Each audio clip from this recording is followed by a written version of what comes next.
نے عرض کیا رسول اللہ، کیونکہ اسلام نے رخت میں غلامی جو بنی ہے اسلام میں، اس سے بھی بڑی نکات ہے فوائد۔ وہ غلام جو بن کر آیا ہے، غلام مطلب قیدی بنا، غلامی میں آیا، تو اب اس کے آزاد ہونے کے اصول بنائے گئے شریعت میں۔ اب جس کا وہ غلام ہے، جس کے پاس وہ گیا ہے، وہ اس کو اچھے طریقے سے رکھے گا، کھانے پہ ہر چیز کا خیال رکھے گا، نہیں تو وہ اس کے ذمہ ہوگا کہ زیادتی کیوں کی ہے، ہر چیز میں اس کا خیال رکھے گا، کھانے پینے ہر چیز میں اس کا حق ادا کرے گا۔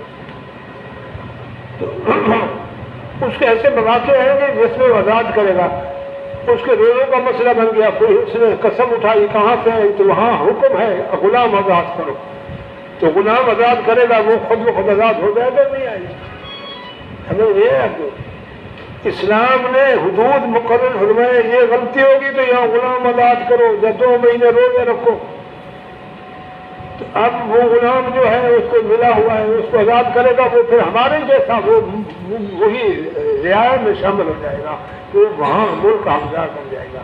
تو جب اس نے کوئی گڑبڑ کی تو شرعی حکم آیا غلام آزاد کرنے کا، تو وہ اس کو آزاد کرے گا، اس سے کچھ نہیں کہے گا تو آزاد ہے۔ تو جب آزاد ہو گیا تو شریعت نے ایسا آگے رکاوٹ ڈالی نا، وہ آزاد ہو گیا، سمجھ نہیں آ رہی بات آپ کو؟ تو شریعت کے آگے حدود ہے، حدود میں پھر یہ آزاد ہوتے ہیں۔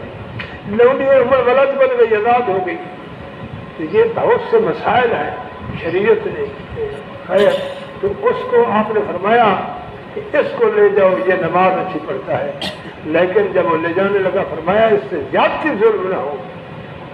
تو اس نے عرض کیا یا رسول اللہ، میں نے اسے لے لیا ہے، اب میں اس کو اللہ کی رضا کی خاطر آزاد کرتا ہوں، ایسا نہ ہو میں زیادتی کروں اور آپ نے جو اس میں دخل فرمایا ہے، میں ایسی وہ تکلیف برداشت نہیں کر سکتا، جو یعنی آپ کی نافرمانی میں جو چیز آئے میں ایسے نہیں کرتا۔ سمجھ آئیے نا بات؟ انسان اللہ رسول کی غلامی میں آنے کے لیے قرآن حدیث کو ایمان لانا ہوگا جیسا کہ حق ہے۔